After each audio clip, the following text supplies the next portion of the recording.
Yvan Bourgnon s'est engagé, bonjour. Bonjour. Merci d'être avec nous, navigateur, mais aussi fondateur de l'association The Sea Cleaners, qu'on a eu envie d'avoir avec nous aujourd'hui, parce que vous aussi, vous faites bouger la France, avec à vos côtés un groupe qu'on n'entendait pas forcément sur ce sujet-là.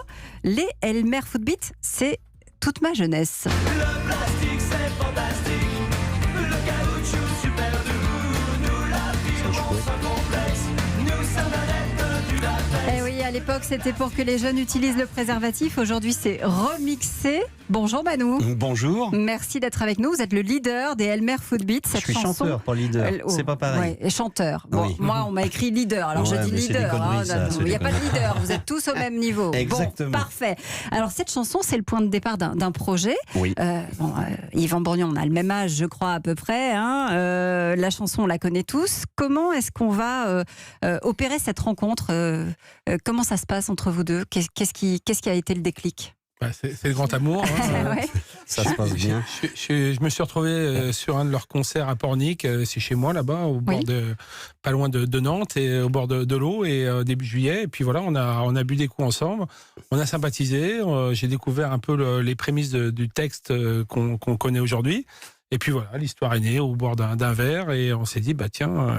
Est-ce qu'on a peut-être des choses à faire ensemble, tout simplement? Oui, parce que le plastique c'est fantastique des années 80 est devenu le plastique c'est dramatique. Le plastique c'est dramatique, le caoutchouc super fou, nous l'affirmons sans problème, oui c'est mauvais pour les balais. Oui, Mano, vous étiez préoccupé par justement la bonne santé de la planète bleue. Oui, comme tout le monde, je dirais. Enfin, comme tout le monde. Non, malheureusement, pas comme tout le monde, mais enfin, comme beaucoup de gens. Mais les gestes sont pas faciles à faire, en fait. On croit que, puis finalement, nous, ça faisait un moment qu'on nous parlait du plastique qui est pas si fantastique que ça, et on s'est dit, il faut faire quelque chose. Donc on dit à notre petit niveau, on va faire une chanson pour sensibiliser les gens, comme on l'avait fait à l'époque sur le port du préservatif, là, pour dire, évitons de jeter nos saloperies partout, puisqu'on les retrouve dans les océans, et nous, on va soutenir un projet qui va nettoyer nos saloperies, les camions poubelles de l'océan. Voilà. Et le texte, qui l'a écrit? Comment ça s'est passé? Vous vous en êtes parlé? Non, en fait, c'est Grand Lolo, guitariste du groupe, qui s'est penché dessus d'un coup. Parce que c'est vrai que la rencontre, après quelques boissons euphorisantes, on a refait le monde, et c'est vraiment le cas de le dire.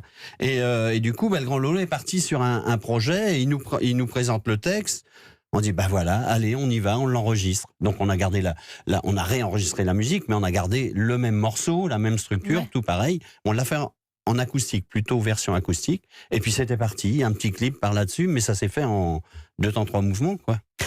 Yvan Bourgnon, vous êtes très engagé depuis toujours pour la défense des océans, mais là vous avez franchi un cap supplémentaire en créant The Sea Cleaners, parce que vous avez ce projet de quadrimaran pour aller nettoyer le fond des océans, enlever le plastique notamment.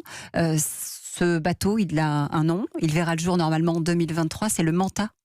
Tout à fait, oui. On travaille durement depuis 3 ans avec le Sea Cleaner. Alors pour pas aller nettoyer les fonds des océans, mais plutôt aller nettoyer la surface des océans, puisque l'idée c'est d'aller collecter les déchets plastiques en mer avec ce grand bateau géant qui va avoir des tapis roulants entre ses coques et qui va pouvoir faire remonter littéralement les plastiques à l'intérieur. Et il y a toute une usine embarquée avec une technologie qui va nous permettre d'absorber complètement les plastiques au fur et à mesure qu'on les ramasse. L'usine à l'intérieur du bateau. Voilà, tout à fait. C'est vraiment l'évolution des derniers mois, de la dernière année dans les études qu'on a pu réaliser.